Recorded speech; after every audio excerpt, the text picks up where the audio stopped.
오늘은 우리가 신명기 91번째 시간으로 하나님을 바라보라 라는 제목으로 같이 말씀을 나누도록 하겠습니다. 사랑은 독점적입니다. 그래서 사랑하면 질투를 하죠. 하나님도 질투하시는 하나님이십니다. 하나님께서 사랑하시는 이스라엘 민족이 한눈을 팔면 하나님은 그걸 그냥 두고 보지 않으십니다. 사랑은 그래서 전부이거나 전무인 겁니다. 중간에 회색지대는 없죠.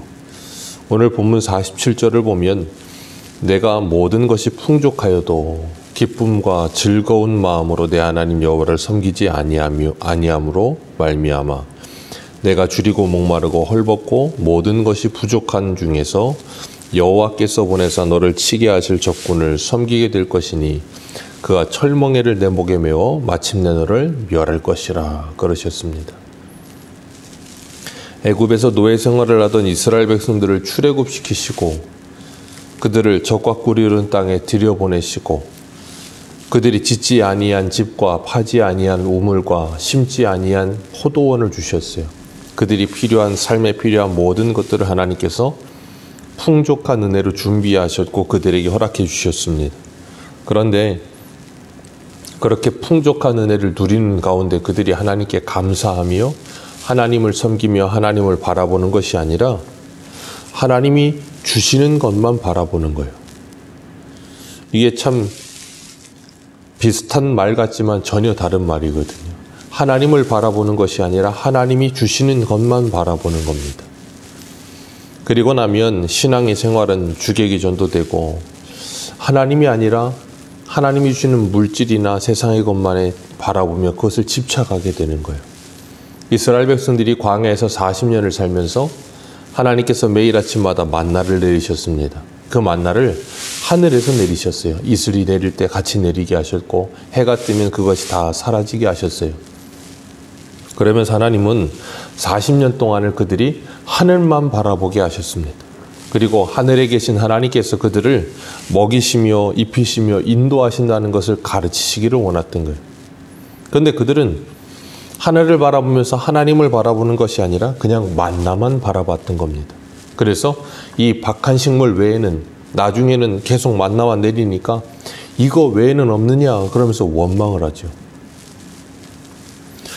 예수님 시대에도 요한복음 6장에 예수님께서 예수님을 따라왔던 수많은 무리들을 향해서 긍휼히 여기시면서 들에서 그들에게 오병이어의 표적을 보여주셨습니다. 그래서 물고기 2마리 그리고 떡 5개를 가지고 축사하여 사람들에게 나누어줘 배불리 먹게 하시고 12강주리를 남기셨어요.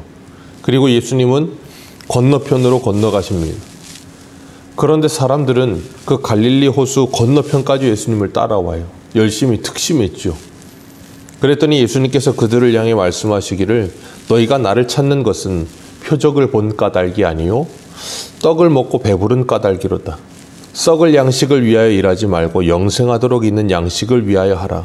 이 양식은 인자가 너희에게 주리니 인자는 아버지 하나님께서 인치신 자니라 그러셨어요. 예수님을 열심히 따라온 이유가 표적을 보고 그래 저분이 메시아구나 저분이 우리에게 생명의 양식을 주시는 분이구나 라는 것을 깨달은 것이 아니라 그냥 육적인 떡을 먹고 배부름만 채우기 위해 예수님을 따라오는 거예요. 예수님은 그렇게 따라오지 말라는 거예요. 그렇게 따라오면 예수님을 평생을 따라가다가 영원한 불못에 들어가게 될 것이다 라고 말씀하시는 거예요. 내가 바로 생명의 떡이다. 하늘에서 내려온 그 생명의 떡이다 라고 말씀하시는 거예요. 오늘 본문의 이스라엘 백성들은 하나님이 주신 풍족한 은혜를 누리면서도 성읍을 만들고 견고한 성벽을 세웠습니다. 문제는 그 견고한 성벽을 세우고 나면 하나님을 의지하는 게 아니라 그 성벽을 의지하게 되는 거예요. 성벽을 세우지 말라는 게 아니에요. 그런데 성벽이 있다고 해서 하나님을 의지하지 않게 되면 하나님께서 그 성벽을 허무십니다. 이사야 9장 10절을 보면 이렇게 말씀하세요. 벽돌이 무너졌으나 우리는 다듬은 돌로 쌓고 뽕나무들이 찍혔으나 우리는 백향목으로 그것을 대신하리라 하는도다. 하나님께서 벽돌을 무너뜨리셨으면 이 벽돌을 무너뜨리신 하나님의 이 일하심을 보면서 하나님의 징표와 그리고 교훈으로 삼고 하나님께서 왜 이런 일을 하셨을까 하고 하나님께 돌아와야 되는데, 벽돌이 무너졌으니 그거보다 더 단단한 나는 다듬지 않은 돌로 쌓겠다라고 말하고, 뽕나무로 만든 성문이 무너졌더니 그것을 하나님께 돌아오라는 사인으로 듣지 못하고 그것보다 더 강한 백향목으로 성문을 만들어 놓고 나는 든든하다라고 말을 한다는 거예요. 그래서 하나님께서는 이사야 1장 5절에서 이렇게 말해요. 너희가 어찌하여 매를 더 맞으려고 더욱더욱 패역하였느냐. 온 머리는 병들었고 온 마음은 피곤하였으며 발바닥에서 머리까지 성한 것이 없이 상한 것과 터진 것과 새로 맞은 흔적뿐이오늘 그것을 짜며 싸매며 기름으로 유하게 함을 받지 못하는도다. 아멘. 이런 모습이 이스라엘만의 문제가 아니라 오늘날 우리들도 이룰 수 있다는 거예요. 하나님은 한 사람이 두 주인을 섬길 수 없다라고 분명히 말씀하셨습니다. 하나님과 재물을 겸하여 섬길 수 없고 사람의 본물이 있는 그곳에는 사람의 마음도 있다라고 말씀하셨어요. 그리고 돈을 사랑함이 일만하게 뿌리가 된다라고 말씀하셨고, 욕심이 잉태한 즉 죄를 낳고 죄가 장성하면 사망을 낳는다고도 말씀하셨습니다. 이 모든 말씀을 우리들이 기억하면서 우리가 하나님과 멀어지지 않도록 날마다 하나님을 바라보는 훈련을 해야 되는데, 사단은 그 관계로 우리들의 마음을 흔들어 놓고 유혹하고 미혹하여서 하나님과 멀어지게 만들면서 하나님을 바라보지 못하고 하나님이 주시는 것들에만 집착하게 만드는 거예요. 그게 바로 복을 저주로 사용하는 사람들입니다.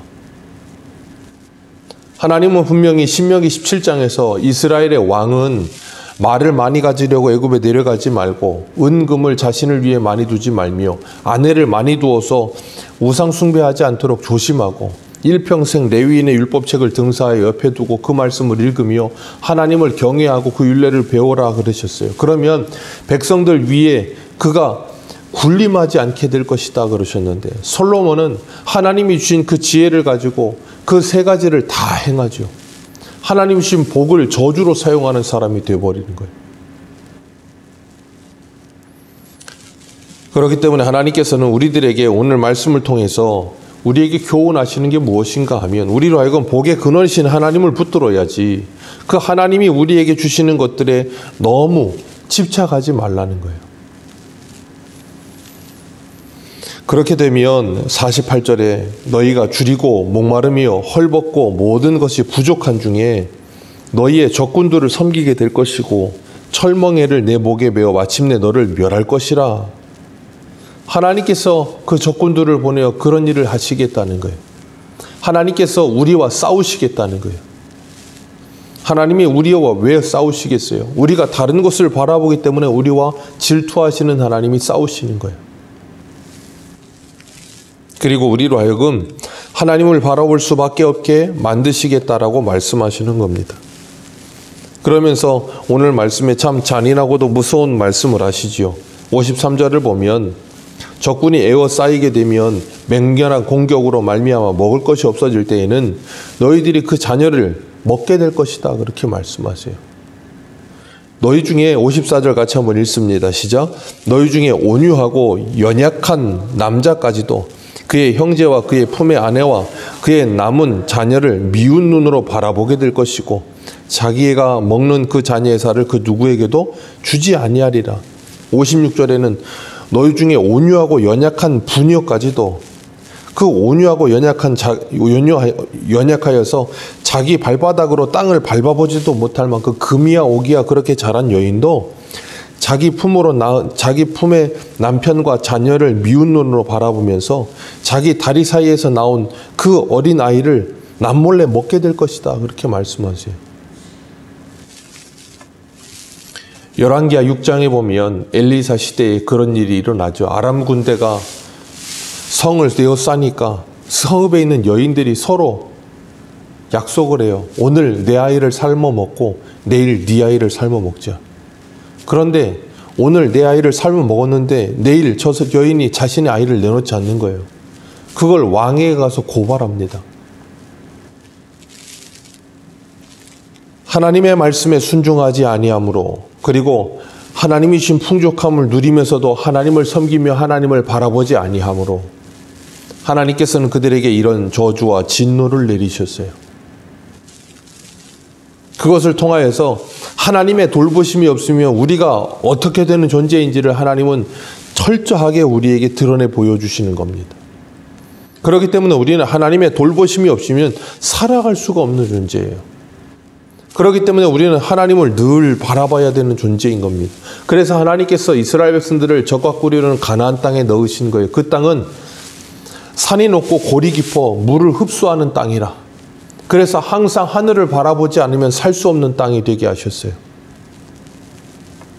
그래서 하나님께서는 그들이 집착하던 것들, 하나님을 바라보지 않고 하나님이 주시는 것을 집착하던 것들을 그들에게서 뭐 하시는가 하면 빼앗아 가시는 일들이 일어나게 되는 거예요. 그들에게서 그것들을 빼앗아 가게 되면 그들이 이제는 그동안 바라보지 못하던 것들을 바라보게 되는 겁니다. 그들이 가지고 있던 것들이 무너짐으로 하나님과의 관계가 회복이 되는 거예요. 그전에는 하나님이 보이지 않던 거예요. 왜요? 47절에 말씀하시는 것처럼 내 모든 것이 풍족하여도 기쁨과 즐거운 마음으로 내 하나님 여호와를 섬기지 아니함으로 말미암아 그러셨어요. 하나님이 주신 모든 풍족함을 누리면서 기쁨과 즐거운 마음으로 하나님을 섬기는 것이 아니라 다른 것을 섬기며 다른 걸 바라보고 살았어요. 그랬더니 하나님께서 그런 것들을 빼앗아 가시는 겁니다. 그리고 나면 그것이 무너지고 나니까 이제는 어떻게 돼요? 하나님을 바라보게 되는 거예요. 하나님과의 관계가 회복이 되는 겁니다. 그러면서 오늘날 우리들도 마찬가지예요. 우리가 가지고 있던 것이 무너질 때 하나님께 나와 기도하게 되죠. 그게 뭐예요? 하나님을 바라보게 되고 하나님과 관계가 회복이 되게 하시는 거예요. 무너짐으로 말미암아 가정을 돌볼 시간이 없던 가장이 가정을 돌볼 수 있게 되는 거예요. 내가 전부라고 생각하던 것들이 무너지고 나면 그것이 세상의 전부가 아니라는 걸 깨닫게 되는 거예요. 그리고 나면 내가 전부라고 생각하던 것보다 더 소중한 하나님을 바라보게 되고 그것보다 더 소중한 가족을 바라보게 되고 그러면서 관계의 회복이 일어나게 되고 그렇게 될 때 그 사람은 참된 성공을 한 사람이 되는 거예요. 그런데 그렇지 않은 사람들은 일평생 자신의 야망을 이루려다가 정말 소중한 것들을 다 잃어버리고 나중에 가서 공허함과 후회만이 남는 인생이 되는 거예요. 오늘 우리는 무엇을 바라보며 살고 계십니까? 우리 새소망교회 표처럼 정말 하나님과 예수 그리스도를 바라보며 살고 계십니까? 하나님을 섬기며 살고 계십니까? 하나님께서 우리에게 주신 것을 바라보며 살고 있지는 않습니까?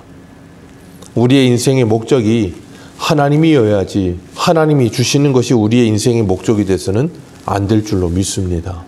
그 우선순위가 바뀌어지게 되면 하나님은 질투하세요. 그 질투는 무서운 진노가 되어 우리를 찾아오게 되고 결국은 하나님을 바라볼 수밖에 없게 만드십니다. 그렇기 때문에 오늘도 우리가 이 하루를 시작하시면서 우리의 육적인 영적인 안목이 열려져서 하나님을 바라보게 되고 믿음의 지경이 넓어져 가면서 내가 보지 못하던 것들이 보여지기 시작하고 이웃의 아픔과 괴로움이 보여지며 그들을 긍휼히 여기는 마음을 갖게 되고 그래서 하나님을 사랑함이 이웃 사랑으로 드러나면서 하나님을 아름답게 섬겨가는 저와 여러분들 되시기를 주님의 이름으로 축복합니다. 기도하겠습니다.